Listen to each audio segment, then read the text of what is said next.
Hello, this is Johnny, presenting on the Harmony 1 homework solver, created by Boss and myself for our 15418 final project. Harmonization is a fundamental problem in music composition. Given a melody, how can you choose additional notes to play simultaneously that will produce a pleasing effect? This is a relatively difficult problem because, as you're about to see, there's no shortage of wrong choices to make. So how do you avoid making unsavory choices? The approach followed by the majority of introductory music curricula, including the class Harmony 1 here at CMU, is to teach the conventions and practices of Western Baroque-era composers, in particular the chorale style.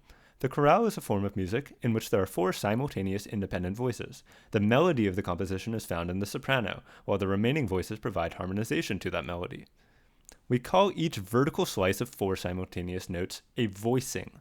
The conventions of chorale style impose constraints on the voicings, which we can follow to create music which should sound good. We found it useful to categorize the constraints into four buckets. The first of those is voicing invariance. In this example, the alto and the tenor voice are too far apart, which violates a convention regarding the spacing of the upper voices. Many constraints concern consecutive voicings. In this example, the tenor crosses past where the alto was in the previous voicing, which is illegal. One fundamental property is that every voicing must form a musical chord, which limits possible notes. In this sequence, if the tenor falls out of line, it is deemed invalid. We typically infer a chord progression based on which notes are apparent in the melody, but there are also constraints on the order in which chords can appear. For example, a 5 chord cannot precede a 4 chord, so this progression is invalid. Our goal with this project was to codify all these constraints into a solver, which can take a melody line and return all valid sequences of voicings for the melody. The joke motivation for the project was, of course, to automate our homework for Harmony 1, but the project really interested us for the following two reasons. Firstly, the work of harmonizing a melody is much larger than that of creating it.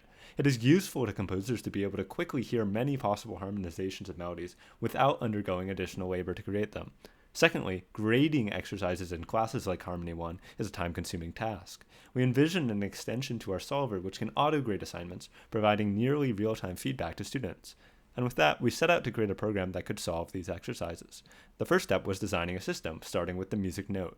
The most common standard is MIDI, which assigns a unique numeric value to each pitch. We found it useful to convert from MIDI to our own representation. Instead of a single number, our representation of notes is based on two numbers, degree and octave.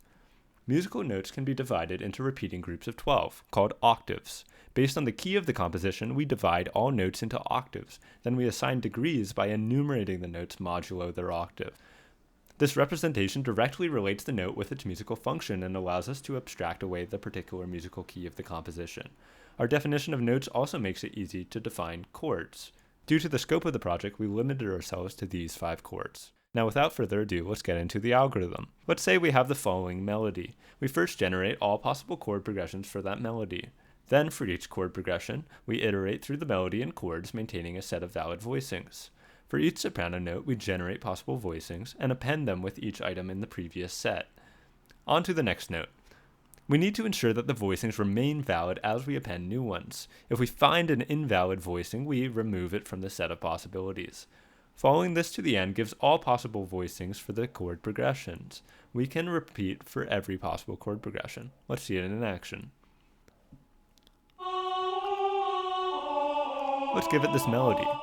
The solver is going to print out a list of possible chord progressions and valid voicings associated with each. Let's listen to one of the valid results. I'd say that's not half bad.